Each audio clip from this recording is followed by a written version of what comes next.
আমার মনে যায় এটা আসলে ক্যাবিনেটে পরবর্তী যে এটা ক্যাবিনেট ঠিক করবে, উপদেষ্টা পরিষদে ঠিক করবে।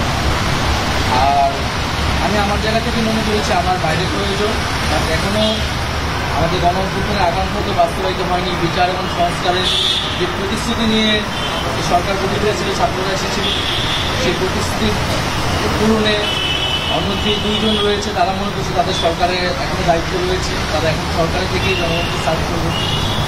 তারা যদি রাজনীতি করার প্রয়োজন বোধ করে তারা তখন হয়তো সরকার ছেড়ে দেবে।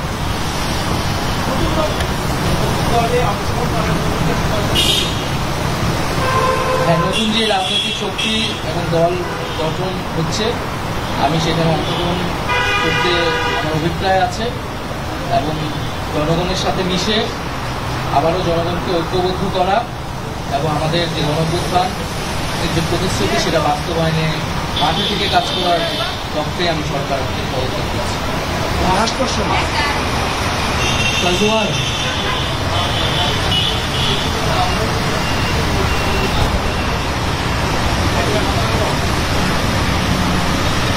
এটার জন্য আপনাদের দলকে যেদিন ঘোষণা 28 তারিখ সেদিন পর্যন্ত অপেক্ষা করতে হবে, সেদিনই এটা জানা যাবে।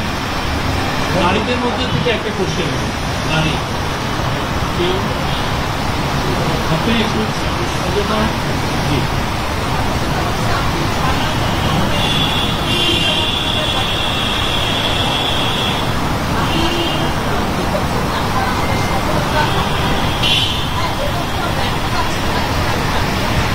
হ্যাঁ, আমাদের তো অনেক সীমাবদ্ধতা ছিলই, আমরা সেই সীমাবদ্ধতাগুলো কাটানোর চেষ্টা করেছি সবসময়।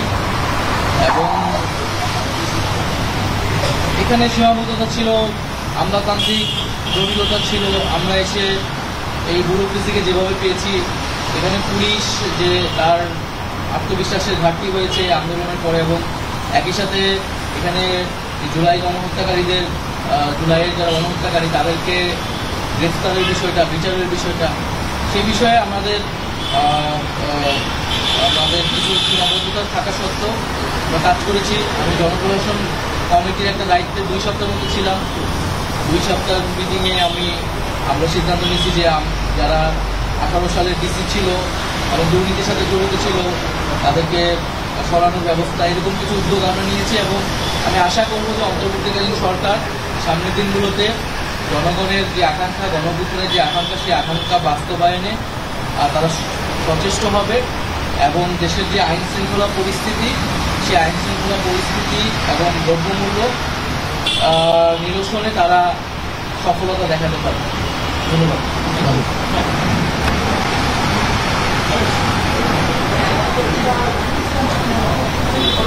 সামনে যাই আমরা